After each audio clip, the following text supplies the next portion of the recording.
ছাত্র সংসদ নির্বাচনের দাবিতে পয়লা মার্চ উত্তাল হয়েছিল যাদবপুর বিশ্ববিদ্যালয়।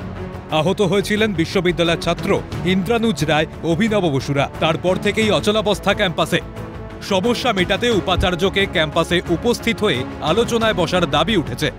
কিন্তু পয়লা মার্চের ঘটনার পর থেকেই অসুস্থ যাদবপুর বিশ্ববিদ্যালয়ের অন্তর্বর্তী উপাচার্য ভাস্কর গুপ্ত।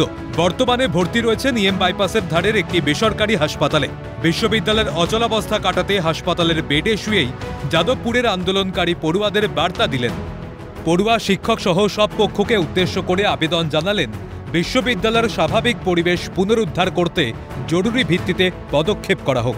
বিশেষত শিক্ষা, গবেষণা এবং প্রশাসনিক কার্যকলাপের ক্ষেত্রে স্বাভাবিক পরিবেশ ফেরা জরুরি।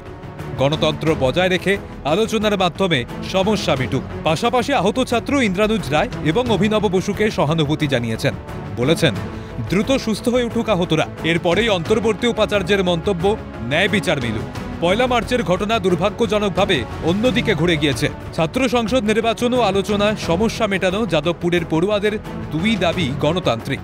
প্রশ্ন উঠছে, এরপরে হাসপাতালে বেডে শুয়ে পড়ুয়াদের কোন গণতান্ত্রিক শিক্ষার পাঠ দেওয়ার চেষ্টা করলেন যাদবপুরের উপাচার্য? বিবৃতিতে কোন ধরনের গণতন্ত্রের কথা বলতে চাইলেন?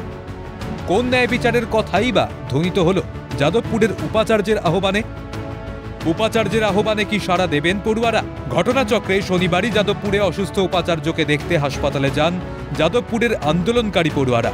এই মুহূর্তে ভিসি কিন্তু আসতে পারছেন না বিশ্ববিদ্যালয়ে। তাই বিশ্ববিদ্যালয়ের ছাত্ররা, যে ছাত্ররা যেদিনকে ব্রাত্য বসুর গাড়ির ধাক্কায় আহত হয়েছিলেন, সেই আহত ছাত্ররাই এবং সেটা উপাচার্যের উপস্থিতিতে হয়েছিল, সেই উপাচার্যকে অসুস্থ অবস্থায় দেখতে আক্রান্ত যারা ছাত্রছাত্রী আছেন তাদের একটা প্রতিনিধি দল এই মুহূর্তে বাইপাসের ধারে একটি বেসরকারি হাসপাতালে, যেখানে উপাচার্য ভর্তি আছেন, চিকিৎসাধীন আছেন, সেখানে তারা যাচ্ছে। তবে দেখা করতে গেলেও সোমবারের নির্দিষ্ট সময়ের মধ্যে আলোচনায় না বসলে অ্যাডমিন শাটডাউনের হুঁশিয়ারি দিয়েছেন আন্দোলনকারী পড়ুয়ারা। আগের দিনই বলে দিয়েছিলাম আর কি, যে বিশ্ববিদ্যালয়ের উপাচার্য অসুস্থ থাকলেও অন্যান্য অথরিটিরা আছে, রেজিস্ট্রার আছে, প্রভিসি আছে, তো সেই জায়গা থেকে ওনারা প্রেজেন্ট থেকে এই গোটা ঘটনাটা ডিল করুন, স্টুডেন্টদের সাথে আলাপচারিতায় এঙ্গেজ করুন, এটাই আমাদের ডিমান্ড। সেটা না হলে তো দুপুর 1টা অবধি সময় দেওয়া আছে সোমবার দিন, সেটা তো থাকছেই বহাল তবিয়ত। এই মোটামুটি ওনার সাথে যা কথা হয়েছে আমরা সন্তুষ্ট।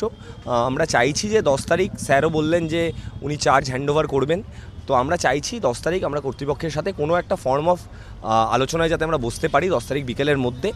আমরা যে অ্যাডমিন ব্লক শাটডাউনের কথা বলেছিলাম, সেটা আমরা এই বার্তার সাথেই বলেছিলাম যে অ্যাডমিন ব্লক শাটডাউন করাটা আমাদের মূল অবজেক্টিভ নয়, নর্মালসিতে ফেরাটাই আমাদের অবজেক্টিভ। কিন্তু যেহেতু কর্তৃপক্ষের সাথে কোনোভাবেই কথা বলা সম্ভব হচ্ছে না, তাই যদি কোনোভাবেই কথা বলা সম্ভব না হয়, তাই মুভমেন্টের হায়ার প্লেন অফ স্টেজ হিসেবে আমাদেরকে অ্যাডমিন ব্লক শাটডাউনের দিকে যেতে হতে পারে। আমরা আশাবাদী যে 10 তারিখে সোমবারে কর্তৃপক্ষের সঙ্গে ছাত্রছাত্রীদের একটা কমন মিনিমাম ডিসকাশনের জায়গায় আমরা আসতে পারবো এবং ক্যাম্পাসে একাডেমিক নর্মালসি সহ সব রকম নর্মালসি দ্রুত ফিরে আসবে। উপাচার্যের বার্তার পরে শান্তি ফিরবে কি যাদবপুরে? পড়ুয়াদের দাবি মেনে সোমবার আলোচনায় অংশ নেবেন কি বিশ্ববিদ্যালয়ের প্রশাসনের সঙ্গে যুক্তরা? ক্যামেরায় নিখিল দাসের সঙ্গে সুদীপ্ত পাল ও সায়ন্তন ভট্টাচার্যের রিপোর্ট, ক্যালকাটা নিউজ।